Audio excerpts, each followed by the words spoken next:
قرآن مجید فرقان حمید میں اللہ تعالیٰ انسانوں کو مخاطب کرتے ہوئے کہتا ہے ان الدین عند اللہ الاسلام، کہ اللہ کے نزدیک دین محض اسلام ہے۔ اس سے پہلے کہ تمام مذاہب تمام شریعتوں کو منسوخ کر دیا گیا، مگر اس کے باوجود بہت سے لوگ آج کی دنیا میں ایسے ہیں جو اس دین حق دین فطرت کے بارے میں شکوک کا اظہار کرتے رہتے ہیں، اور ایسے ہی لوگوں کے لیے اللہ تعالیٰ اپنی نشانیاں دکھاتا رہتا ہے۔ لیکن دوستو، ویڈیو کی باقاعدہ شروعات سے پہلے ریڈ بٹن پر کلک کر کے اور بیل آئیکن کو پریس کر کے پیپ لائیو کو سبسکرائب کرنا مت بھولیے، تاکہ ایسی تاریخی معلوماتی اور اسلامی ویڈیوز آپ کی روزمرہ زندگی کا حصہ بنی رہیں۔ اس دنیا میں ایسے لوگوں کی کمی نہیں ہے جو نہ صرف دین اسلام بلکہ رسول اکرم صلی اللہ علیہ وآلہ وسلم کی ذات اقدس پر بھی سوالات اٹھاتے ہیں، بس پھر اللہ رب العزت ایسے ہی لوگوں کو راہ ہدایت پر لانے کے لیے اور اتمام حجت کے لیے کچھ ایسی نشانیاں ضرور دکھاتا ہے کہ جن پر بلا تعصب اگر کوئی غور کرے تو بلا اختیار اللہ رب العزت پر ایمان لانے پر مجبور ہو جائے۔ لیکن جو لوگ بغض و نفرت سے بھرے ہوتے ہیں، تعصب کا شکار ہوتے ہیں اور ایمان پر دنیاوی عقل کو ترجیح دیتے ہیں،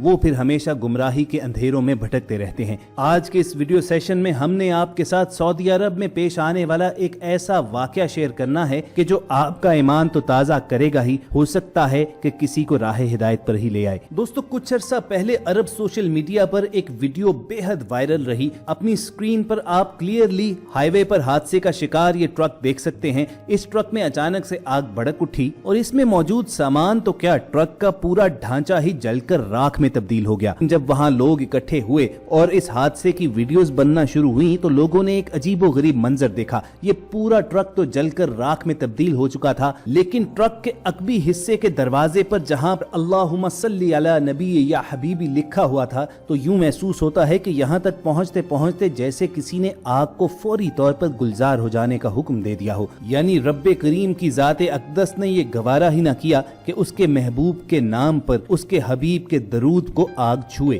حسب معمول اللہ تعالیٰ کی اس خوبصورت قدرت کی نشانی کو جب سوشل میڈیا پر شیئر کیا گیا تو مسلمانوں نے تو اس پر سبحان اللہ ضرور کہا، لیکن بہت سے لوگ جو اسلام کا مذاق اڑاتے ہیں وہ اسے محض ایک اتفاق ہی قرار دیتے رہے۔ تو کمنٹ کر کے آپ ضرور بتائیے گا کہ آپ کی نظر میں یہ محض ایک اتفاق تھا یا پھر اللہ تعالیٰ نے اپنی قدرت دکھائی۔ خواتین و حضرات، یہ کوئی اپنی نوعیت کا واحد واقعہ نہیں تھا۔ آج سے کچھ عرصہ پہلے پاکستان کے دارالحکومت اسلام آباد میں اسی طرح کا ایک واقعہ پیش آیا تھا کہ جہاں سامان لے جانے والے ایک ٹرک میں اچانک سے آگ بھڑک اٹھی۔ اگرچہ آس پاس کے لوگ مدد کے لیے اور ریسکیو کے لیے فوری طور پر وہاں پر پہنچ تو گئے، مگر آگ اتنی شدید اور اچانک تھی کہ فوری طور پر ٹرک میں موجود تمام سامان جل کر راکھ ہو گیا۔ تقریباً مکمل طور پر جلے ہوئے اس ٹرک سے جب ریسکیو کے لیے آنے والے وہ لوگ سامان نکال رہے تھے تو ان کی حیرت کی انتہا نہ رہی کہ جب ٹرک کے ایک حصے میں کہ جہاں پر قرآن پاک کے نسخے رکھے گئے تھے وہاں پر پہنچے تو وہاں پر آگ کے اثرات بالکل نہیں تھے۔ اپنی سکرین پر نظر آنے والے ان مناظر میں آپ دیکھ سکتے ہیں کہ وہ ٹرک کس درجہ جل کر راکھ ہو چکا ہے، اور ایک شخص اس ٹرک کے سامان میں موجود قرآن پاک اور احادیث کی کتابوں کے نسخے نکال کر دکھا رہا ہے، لوگوں کو مخاطب کر رہا ہے کہ کس طرح ان مقدس کتابوں کی محض جلدیں آگ سے تھوڑی بہت متاثر ہوئی ہیں،